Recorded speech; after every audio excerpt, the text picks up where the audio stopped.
Education میں ایک بڑا کرٹیکل ٹیسٹ ہمارے لیے as schools, as teachers, as parents وہ یہ ہے کہ جب ہم نے اپنے بچے کو سبق پڑھا لیا، چیپٹر پڑھا لیا، کتاب پڑھا لی، کیا اس سبق، اس چیپٹر کے اینڈ ہونے کے بعد کیا اس بچے میں اس ٹاپک کے اوپر مزید جاننے کا شوق پیدا ہوا ہے کہ نہیں ہوا؟ Because that has to be the most، آپ اسے کہہ لیں کہ significant factor ہمارے لیے to measure، to gauge کہ ہم اپنے بچے کو effectively communicate کر سک رہے ہیں کہ نہیں کر سک رہے، پڑھا پا رہے ہیں کہ نہیں پڑھا پا رہے۔ تو اگر کسی ٹاپک کو ہم نے پڑھایا ہے اور اس کا نتیجہ یہ ہوا ہے کہ بچہ کہتا ہے کہ جان چھڑا دو میری، بس کر دو یہ ٹاپک، مجھے اور نہیں جاننا، تو that means we haven't really done justice in communicating that topic fully۔ تو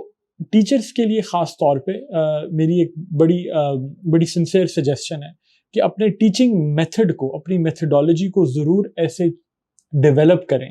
اپنی کلاس کے اندر اسٹریٹجیز کو ضرور ایسے ڈیولپ کریں کہ جو بچے ہیں وہ جس بھی ٹاپک پر آپ انہیں پڑھا رہے ہیں وہ اس ٹاپک کے بارے میں مزید سوچنے کا ان کے اندر ایک شوق اور جذبہ پیدا ہو۔